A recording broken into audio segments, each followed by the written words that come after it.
आप सुन रहे हैं हिंदी साहित्य की लोकप्रिय कहानियाँ। आइए सुनते हैं अमरकांत के द्वारा लिखी हुई कहानी दोपहर का भोजन।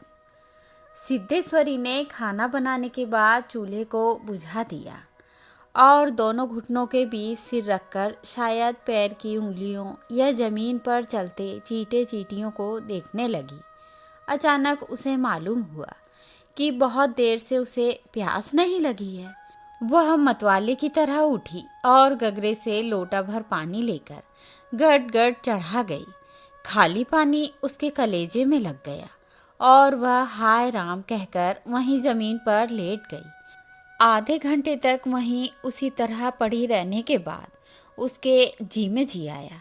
वह बैठ गई, आंखों को मल मल कर इधर उधर देखा और फिर उसकी दृष्टि ओसारे में अध टूटे खटोले पर सोए अपने 6 वर्षीय लड़के प्रमोद पर जम गई। लड़का नंग धड़ंग पड़ा था। उसके गले तथा छाती की हड्डियां साफ साफ दिखाई देती थी। उसके हाथ पैर बासी ककड़ियों की तरह सूखे तथा बेजान पड़े थे और उसका पेट हंडिया की तरह फूला हुआ था। उसका मुंह खुला हुआ था और उस पर अनगिनत मक्खियां उड़ रही थीं। वह उठी, बच्चे के मुंह पर अपना एक फटा गंदा ब्लाउज डाल दिया और एक आध मिनट सुन्न खड़ी रहने के बाद बाहर दरवाजे पर जाकर किवाड़ की आड़ से गली निहारने लगी। 12 बज चुके थे। धूप अत्यंत तेज थी और कभी एक दो व्यक्ति सिर पर तौलिया या गमछा रखे हुए या मजबूती से छाता ताने हुए फुर्ती के साथ लपकते हुए से गुजर जाते। 10-15 मिनट तक वह उसी तरह खड़ी रही। फिर उसके चेहरे पर व्यग्रता फैल गई और उसने आसमान तथा कड़ी धूप की ओर चिंता से देखा।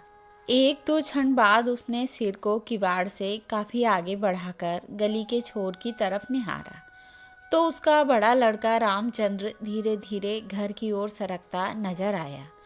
उसने फुर्ती से एक लोटा पानी ओसारे की चौकी के पास नीचे रख दिया और चौके में जाकर खाने के स्थान को जल्दी जल्दी पानी से लीपने पोतने लगी।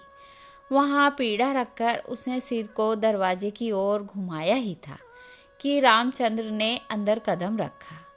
रामचंद्र आकर धम्म से चौकी पर बैठ गया और फिर वहीं बेजान सा लेट गया। उसका मुंह लाल तथा चढ़ा हुआ था। उसके बाल अस्त व्यस्त थे और उसके फटे पुराने जूतों पर गर्द जमी हुई थी। सिद्धेश्वरी की पहले हिम्मत नहीं हुई कि उसके पास आए और वहीं से वह भयभीत हिरनी की भांति सिर उचका घुमाकर बेटे को व्यग्रता से निहारती रही। किंतु लगभग 10 मिनट बीतने के पश्चात भी जब रामचंद्र नहीं उठा तो वह घबरा गई। पास जाकर पुकारा, बड़कू भड़कू, लेकिन उसने कुछ उत्तर न देने पर डर गई और लड़के की नाक के पास हाथ रख दिया। सांस ठीक से चल रही थी। फिर सिर पर हाथ रखकर देखा, बुखार नहीं था। हाथ के स्पर्श से रामचंद्र ने आंखें खोली। पहले उसने माँ की ओर सुस्त नज़रों से देखा, फिर झट से उठ बैठा। जूते निकालने और नीचे रखे लोटे के जल से हाथ पैर धोने के बाद वह यंत्र की तरह चौकी पर आकर बैठ गया। सिद्धेश्वरी ने डरते डरते पूछा, खाना तैयार है, यहीं लगाऊं क्या? रामचंद्र ने उठते हुए प्रश्न किया। बाबूजी खा चुके। सिद्धेश्वरी ने चौके की ओर भागते हुए उत्तर दिया, आते ही होंगे। रामचंद्र पीढ़े पर बैठ गया। उसकी उम्र लगभग 21 वर्ष की थी। लंबा दुबला पतला, गोरा रंग, बड़ी बड़ी आंखें तथा होठों पर झुर्रियां। वह एक स्थानीय दैनिक समाचार पत्र के दफ्तर में अपनी तबीयत से प्रूफ रीडरी का काम सीखता था। पिछले साल ही उसने इंटर पास किया था। सिद्धेश्वरी ने खाने की थाली सामने लाकर रख दी और पास ही बैठकर पंखा करने लगी। रामचंद्र ने खाने की ओर दार्शनिक की भांति देखा। कुल 2 रोटियां, भर कटोरा पनियाई दाल और चने की तली तरकारी। रामचंद्र ने रोटी के प्रथम टुकड़े को निगलते हुए पूछा, मोहन कहाँ है? बड़ी कड़ी धूप हो रही है। मोहन सिद्धेश्वरी का मंझला लड़का था। उम्र 18 वर्ष थी और वह इस साल हाई स्कूल का प्राइवेट इम्तिहान देने की तैयारी कर रहा था। वह ना मालूम कब से घर से गायब था और सिद्धेश्वरी को स्वयं पता नहीं था कि वह कहाँ गया है।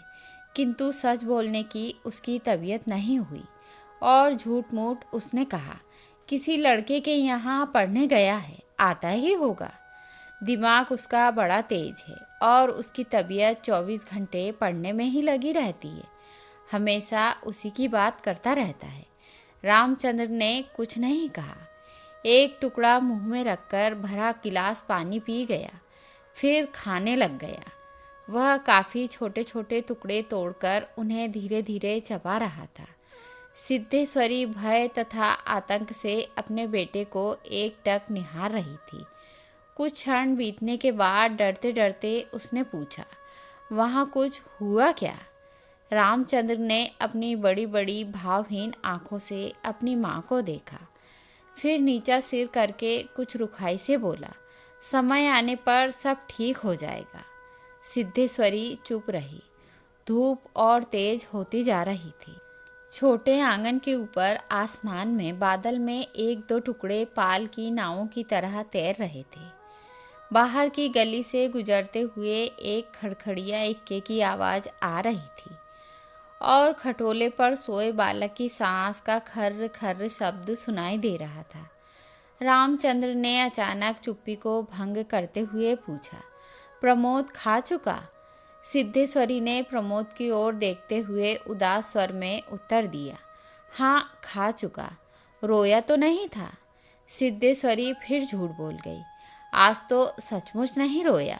वह बड़ा ही होशियार हो गया है। कहता था बड़का भैया के यहाँ जाऊँगा, ऐसा लड़का।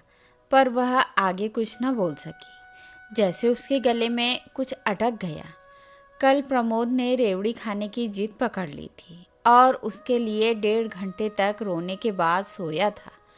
रामचंद्र ने कुछ आश्चर्य के साथ अपनी माँ की ओर देखा और फिर सिर नीचा करके कुछ तेजी से खाने लगा। थाली में जब रोटी का केवल एक टुकड़ा शेष रह गया तो सिद्धेश्वरी ने उठने का उपक्रम करते हुए प्रश्न किया, एक रोटी और लाती हूँ। रामचंद्र हाथ से मना करते हुए हड़बड़ाकर बोल पड़ा, नहीं नहीं, जरा भी नहीं, मेरा पेट पहले ही भर चुका है। मैं तो यह भी छोड़ने वाला हूँ, बस अब नहीं। सिद्धेश्वरी ने जिद की, अच्छा आधी ही सही। रामचंद्र बिगड़ उठा, अधिक खिलाकर बीमार डालने की तबीयत है क्या? तुम लोग जरा भी नहीं सोचती हो, बस अपनी जिद। भूख रहती तो क्या ले नहीं लेता? सिद्धेश्वरी जहाँ की तहाँ बैठी ही रह गई। रामचंद्र ने थाली में बचे टुकड़े से हाथ खींच लिया और लोटे की ओर देखते हुए कहा, पानी लाओ। सिद्धेश्वरी लोटा लेकर पानी लेने चली गई। रामचंद्र ने कटोरे को उंगलियों से बजाया, फिर हाथ को थाली में रख दिया।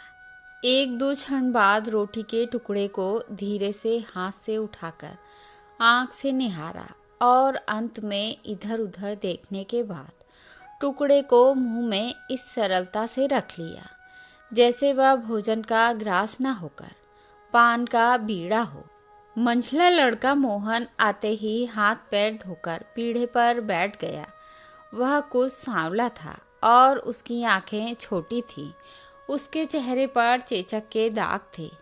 वह अपने भाई ही की तरह दुबला पतला था, किंतु उतना लंबा न था। वह उम्र की अपेक्षा कहीं अधिक गंभीर और उदास दिखाई पड़ रहा था। सिद्धेश्वरी ने उसके सामने थाली रखते हुए प्रश्न किया, कहाँ रह गए थे बेटा? भैया पूछ रहा था। मोहन ने रोटी के बड़े ग्रास को निगलने की कोशिश करते हुए अस्वाभाविक मोटे स्वर में जवाब दिया, कहीं तो नहीं गया था, यहीं पर था। सिद्धेश्वरी वहीं बैठकर पंखा डुलाती हुई इस तरह बोली जैसे स्वप्न में बड़बड़ा रही हो। बड़का तुम्हारी बड़ी तारीफ कर रहा था, कह रहा था मोहन बड़ा दिमागी होगा, उसकी तबीयत 24 घंटे पढ़ने में ही लगी रहती है। यह कहकर उसने अपने मंझले लड़के की ओर इस तरह देखा जैसे उसने कोई चोरी की हो। मोहन अपनी माँ की ओर देखकर फीकी हंसी हंस पड़ा और फिर खाने में जुट गया। वह परोसी गई 2 रोटियों में से एक रोटी कटोरे की 3/4 दाल तथा अधिकांश तरकारी साफ कर चुका था। सिद्धेश्वरी की समझ में नहीं आया कि वह क्या करे। इन दोनों लड़कों से उसे बहुत डर लगता था।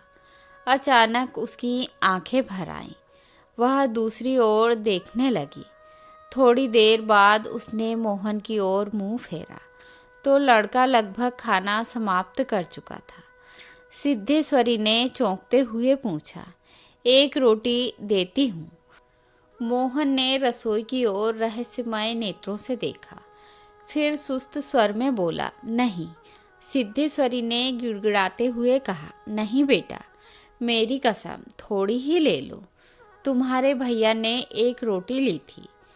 मोहन ने अपनी माँ को गौर से देखा, फिर धीरे धीरे इस तरह उत्तर दिया जैसे कोई शिक्षक अपने शिष्य को समझाता है, नहीं रे, बस अव्वल तो अब भूख नहीं। फिर रोटियां तूने ऐसी बनाई हैं कि खाई नहीं जाती। ना मालूम कैसी लग रही हैं। खैर, अगर तू चाहती ही है तो कटोरे में थोड़ी दाल दे दे। दाल बड़ी अच्छी बनी है। सिद्धेश्वरी से कुछ कहते ना बना और उसने कटोरे को दाल से भर दिया। मोहन कटोरे को मुंह लगाकर सुड़-सुड़ पी रहा था कि मुंशी चंद्रिका प्रसाद जूतों को खसखस घसीटते हुए आए और राम का नाम लेकर चौकी पर बैठ गए। सिद्धेश्वरी ने माथे पर साड़ी को कुछ नीचे खिसका लिया और मोहन दाल को एक सांस में पीकर तथा पानी के लोटे को हाथ में लेकर तेजी से बाहर चला गया। 2 रोटियां, कटोरा भर दाल, चने की तली तरकारी। मुंशी चंद्रिका प्रसाद पीढ़े पर पालथी मारकर बैठे रोटी के एक एक ग्रास को इस तरह चुगला चबा रहे थे जैसे बूढ़ी गाय जुगाली करती है। उनकी उम्र 45 वर्ष के लगभग थी, किंतु 55-50 के लगते थे। शरीर का चमड़ा झूलने लगा था। गंजी खोपड़ी आईने की भांति चमक रही थी। गंदी धोती के ऊपर अपेक्षाकृत कुछ साफ बनियान तार तार लटक रही थी। मुंशी जी ने कटोरे को हाथ में लेकर दाल को थोड़ा सुड़कते हुए पूछा, बड़का दिखाई नहीं दे रहा। सिद्धेश्वरी की समझ में नहीं आ रहा था कि उसके दिल में क्या हो गया है, जैसे कुछ काट रहा हो। पंखे को जरा और जोर से घुमाती हुई बोली, अभी अभी खाकर काम पर गया है। कह रहा था कुछ दिनों में नौकरी लग जाएगी। हमेशा बाबूजी बाबूजी किए रहता है। बोला, बाबूजी देवता के समान हैं। मुंशी जी के चेहरे पर कुछ चमक आई। शर्माते हुए पूछा, क्या कहता था कि बाबूजी देवता के समान हैं? बड़ा पागल है। सिद्धेश्वरी पर जैसे नशा चढ़ गया था। उन्माद की रोगिणी की भांति बड़बड़ाने लगी, पागल नहीं है, बड़ा होशियार है। उस जमाने का कोई महात्मा है। मोहन तो उसकी बड़ी इज्जत करता है। आज कह रहा था कि भैया की शहर में बड़ी इज्जत होती है। पढ़ने लिखने वालों में बड़ा आदर होता है और बड़का तो छोटे भाइयों पर जान देता है। दुनिया में वह सब कुछ सह सकता है, पर यह नहीं देख सकता कि उसके प्रमोद को कुछ हो जाए। मुंशी जी दाल लगे हाथ को चाट रहे थे। उन्होंने सामने के ताक की ओर देखते हुए हंसकर कहा, बड़का का दिमाग तो खैर काफ़ी तेज है। वैसे लड़कपन में नटखट भी था। हमेशा खेल कूद में लगा रहता था। लेकिन यह भी बात थी कि जो सबक में उसे याद करने को देता था उसे वह बिल्कुल याद रखता था। असल तो यह है कि तीनों लड़के काफ़ी होशियार हैं।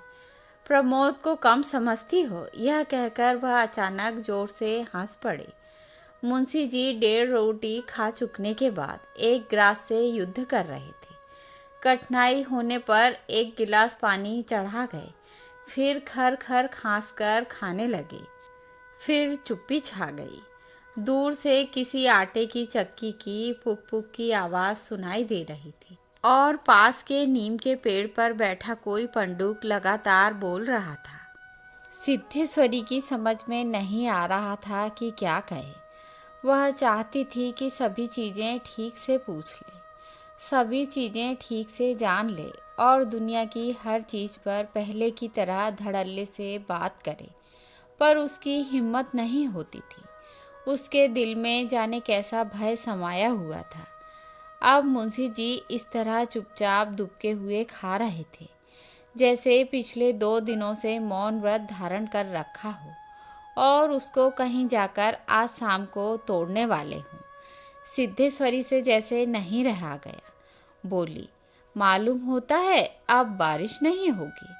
मुंशी जी ने एक क्षण के लिए इधर उधर देखा, फिर निर्विकार स्वर में राय दी, मक्खियाँ बहुत हो गई हैं। सिद्धेश्वरी ने उत्सुकता प्रकट की। फूफा जी बीमार हैं, कोई समाचार नहीं आया। मुंशी जी ने चने के दानों की ओर इस दिलचस्पी से दृष्टिपात किया, जैसे उनसे बातचीत करने वाले हों। फिर सूचना दी, गंगा शरण बाबू की लड़की की शादी तय हो गई। लड़का एमए पास है।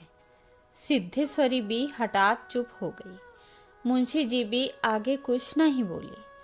उनका खाना समाप्त तो हो गया था और वे थाली में बचे खुचे दानों को बंदर की तरह बीन रहे थे। सिद्धेश्वरी ने पूछा, बड़का की कसम, एक रोटी देती हूँ, अभी बहुत सी हैं। मुंशी जी ने पत्नी की ओर अपराधी के समान तथा रसोई की ओर कनखी से देखा। तत्पश्चात किसी छठे उस्ताद की भांति बोले, रोटी रहने दो, पेट काफ़ी भर चुका है। अन्न और नमकीन चीज़ों से तबीयत ऊब भी गई है। तुमने व्यर्थ में कसम धरा थी। खैर, कसम रखने के लिए ले रहा हूँ। गुड़ होगा क्या? सिद्धेश्वरी ने बताया कि हंडिया में थोड़ा सा गुड़ है। मुंशी जी ने उत्साह के साथ कहा, तो थोड़े गुड़ का ठंडा रस बनाओ, पीऊँगा। तुम्हारी कसम भी रह जाएगी, जायका भी बदल जाएगा, साथ ही साथ हाजमा भी दुरुस्त होगा। हाँ, रोटी खाते खाते नाक में दम आ गया है। यह कहकर वे ठहाका मारकर हंस पड़े। मुंशी जी के निबटने के पश्चात सिद्धेश्वरी उनकी झूठी थाली लेकर चौके की जमीन पर बैठ गई। बटलोई की दाल को कटोरे में उड़ेल दिया, पर वह पूरा भरा नहीं। छिपुली में थोड़ी सी चने की तरकारी बची थी, उसे पास खींच लिया। रोटियों की थाली को भी उसने पास खींच लिया। उसमें केवल एक रोटी बची थी, मोटी भद्दी और जली। उस रोटी को वह झूठी थाली में रखने जा ही रही थी कि अचानक उसका ध्यान उसारे में सोए प्रमोद की ओर आकर्षित हो गया। उसने लड़के को कुछ देर तक एकटक देखा, फिर रोटी को 2 बराबर टुकड़ों में विभाजित कर दिया। एक टुकड़े को तो अलग रख दिया और दूसरे टुकड़े को अपनी झूठी थाली में रख लिया। तदुपरांत एक लोटा पानी लेकर खाने बैठ गई। उसने पहला ग्रास मुंह में रखा और तब ना मालूम कहाँ से उसकी आंखों से टप टप आंसू चूने लगे। सारा घर मक्खियों से भन भन कर रहा था। आंगन की अलगनी पर एक गंदी साड़ी टंगी थी, जिसमें पैबंद लगे हुए थे। दोनों बड़े लड़कों का कहीं पता नहीं था। बाहर की कोठरी में मुंशी जी औंधे मुंह होकर निश्चिंतता के साथ सो रहे थे, जैसे 1.5 महीने पूर्व मकान किराया नियंत्रण विभाग की क्लर्की से उनकी छटनी ना हुई हो और शाम को उनको काम की तलाश में कहीं जाना ना हो। तो यह थी कहानी दोपहर का भोजन। आशा करती हूँ आप सभी को पसंद आएगी।